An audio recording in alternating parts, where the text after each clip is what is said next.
The United States has vowed an additional $10 million aid to flood-hit Pakistan. The announcement came after U.S. Secretary of State Antony Blinken met Pakistan Foreign Minister Bilawal Bhutto Zardari. The two met on Monday to mark 75 years of U.S.-Pakistan relations.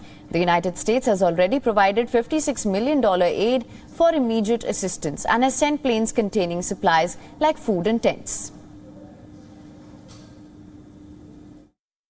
These efforts, though, are bolstered significantly by the extraordinary generosity of the Pakistani-American community and the U.S. private sector, which together have contributed another $27 million in essential goods and services, food, water, medicine, healthcare. We will continue to stand by Pakistan, to stand by its people today and in the days to come, because that's what we've done for each other in both directions through much of our shared history.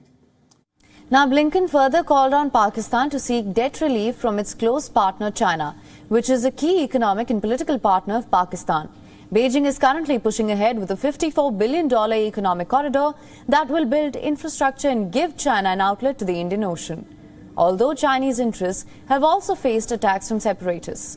However, Washington has repeatedly charged that China will reap the benefits while Pakistan will face unsustainable debt. The US's warnings have repeatedly been brushed aside by Pakistan. Meanwhile, Pakistan's foreign minister said floods could be seen as an opportunity to build back greener, climate-resilient technology in the country. The opportunity in this crisis in Pakistan is that we must build back better, greener, more climate resilient back home as well.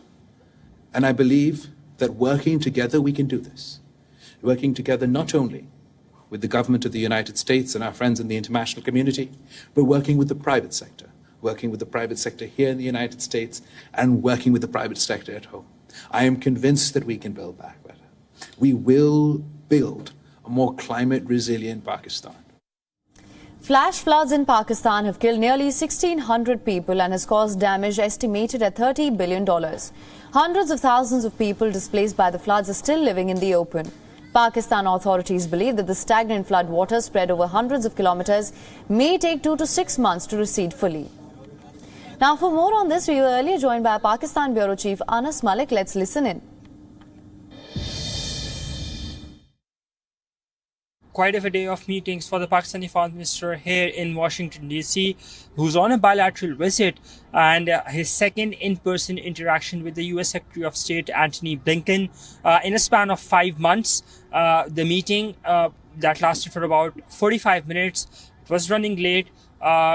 Mostly focused on flood relief, but it covered a wide ranging of topics as Secretary Blinken had specified in his remarks, that also said with regards to engagement with India and Pakistan, the relationship balance, China was also discussed, Afghanistan was also discussed, counterterrorism was also discussed, flood relief, the US flood relief operations were also discussed. So long list of things that have been discussed, and the Pakistani Foreign Minister was ever thankful to the US side for engaging. He's been adamant that this is the right time to engage. Now remember, this meeting comes at a time when the Biden administration had practically ignored the former Pakistani government under Imran Khan. So this meeting or this engagement was something very keenly being observed and being keenly watched. Both the sides have been seeing something very positive of this meeting, and they remain hopeful that the decisions of this meeting will transpire into forging a good Pakistan-US relation going forward. WION is now available in your country. Download the app now. Get all the news on the move.